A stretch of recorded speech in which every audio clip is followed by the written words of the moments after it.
అదేంటండి, ఎంతైనా దేవుని నమ్మొచ్చు, ఇంకెవరిని నమ్మకూడదు.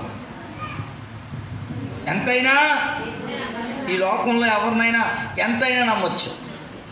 ఏమండి, తల్లిదండ్రులు పిల్లల్ని ఎంతైనా నమ్మలేము, పిల్లలు కూడా తల్లిదండ్రులను ఎంతైనా.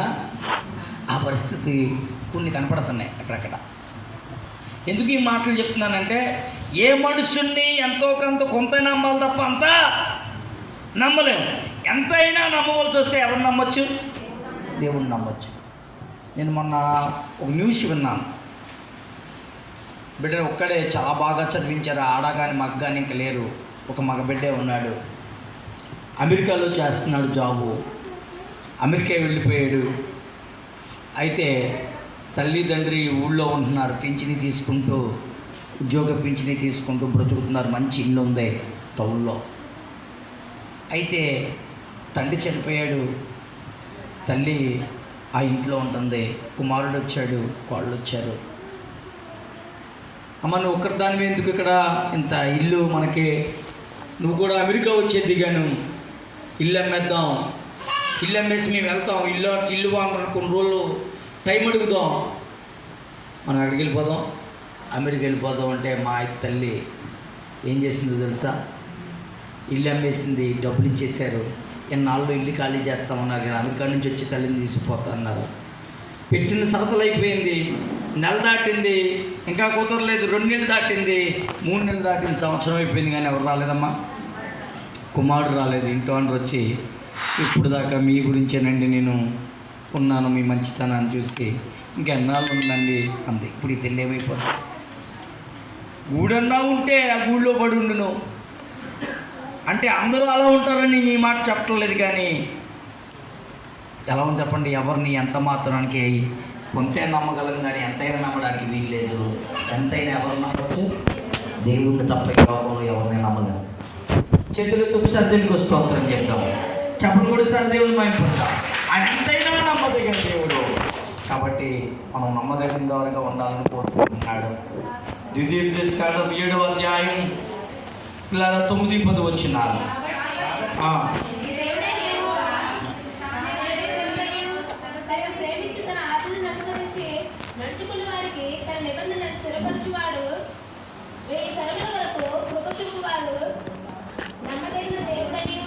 చాలండి. ఆయన తన ఆజ్ఞలను అనుసరించి నడిచేవారికి కృప చూపేవాడు, ప్రేమించేవాడు, 1000 తరగలుగా కరుణించేవాడు. ఆయన నమ్మదగిన దేవుడు, నమ్మదగిన దేవుడు. కాబట్టి మనం ఎలా ఉండమంటున్నాడు తెలుసండి? నమ్మకంగా ఉండమంటున్నాడు. బైబిల్ చెబుతూ ఉంది లేదా మీరు చదివితే నా చదవండి, రాకపోతే మానేయండి. కానీ కీర్తన గ్రంథం 19వ కీర్తన 7వ వచనం, 119వ కీర్తన 86వ వచనాల్లో చరణాల్లో ఏముందంటే, దేవుని శాసనాలు, దేవుని ఆజ్ఞలు నమ్మదగినవి. చాలండి. ఇక నేను చెప్పేస్తున్నాను కదా. రెండవది, తిమోతికి రాసిన పత్రిక 1వ అధ్యాయం 15వ వచనంలో ఆయన వాక్యం నమ్మదగినది. దేవుడికి మహిమ కలుగును గాక. హల్లెలూయా. 1 కొరింథీ 1:9లో పిల్లరా, మనల్ని ఆయన సహవాసాన్ని పిలిచిన దేవుడు నమ్మదగిన వాడు. ఎబ్రీ 10:23లో వాగ్దానాలు నమ్మదగినవి. వాగ్దానం చేసిన దేవుడు నమ్మదగిన వాడు. ఈ మాట మటుకు అందరూ చదవండి. 2వ తిమోతికి రాసిన 2వ పత్రిక 2వ అధ్యాయం 13వ వచనం. తిమోతికి రాసిన 2వ పత్రిక 2వ అధ్యాయం 13వ వచనం. మనము నమ్మతగని వారమైన, అంటే మనం నమ్మడానికి అవకాశం లేదంటే ఆయన నమ్మదగిన వాడు. మనం నమ్మాడు. మనం ఎవరు పట్టండి? మనం నమ్మతగని వారు. అంటే అంత మాటికి దేవుడికి నమ్మకంగా ఉన్నావా? ఈరోజు ఉదయం లేచి ప్రార్థించడంలో నమ్మకంగా ఉన్నావా? బైబిల్ చదవడంలో నమ్మకంగా ఉన్నావా? 10 ఆదివారం అందుకే పెళ్లి కొడుకు తెలుసు రావాలి. అక్షయగారు ఆ పెద్దమ్మ పంపించి వస్తున్నారు. 4 గంటలకు వస్తే బాగుంటుంది. చేతులతో దగ్గరికి వస్తా. హల్లెలూయా, హల్లెలూయా, హల్లెలూయా, హల్లెలూయా. మనము మందిరానికి అంటే ప్రతి ఆదివారం దేవుడి మందిరానికి వెళ్తాం, నమ్మదగిన వారుగా ఉన్నామా? కానీ ఎవరు నమ్మదగిన వాడు? దేవుని నమ్మదగిన వాడు. మనము నమ్మదగిన వారు కాకపోయినా ఏమిటి, ఎవరన్నా సరే మనం 2-3 సార్లు మోసం చేశారనుకో, 3 సార్లు ఇచ్చి. కానీ దేవుడిని ఎన్నిసార్లు మనం నమ్మదగిన వారుగా కనపడినా, నమ్మదగిన వారుగా మనం కనపడకపోయినా ఆయన మనం నమ్మి మన పట్ల మేలు చేస్తున్నాడు. దేవుడికి మహిమ కలుగును గాక. అందుకోసం మనం ఎలా ఉండాలి? దేవుడికి నమ్మకంగా ఉండాలి. దేవుడికి నమ్మకంగా ఉంటే కలిగే లాభాలు ఏంటో మొదలు చెప్తాను. తర్వాత దేవుడికి ఏ విషయాల్లో నమ్మకంగా ఉండాలో లాస్ట్లో చెప్తాను. దేవుడికి మహిమ కలుగును గాక. దేవుడికి ఏ విషయాల్లో నమ్మకంగా ఉంటే కలిగే లాభం ఇందాక మనం చదువుకున్నాం కదా.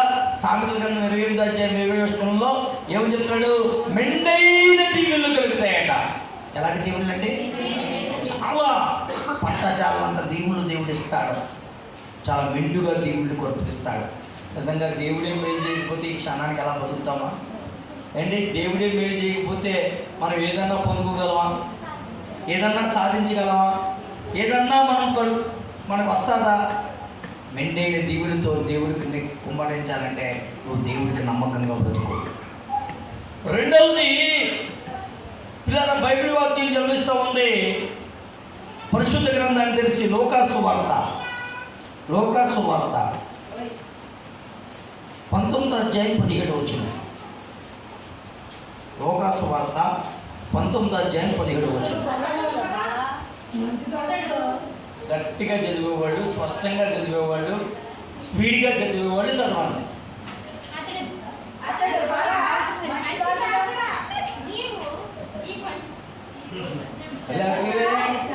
ఎవరు చదవమని నేను చూస్తున్నాను.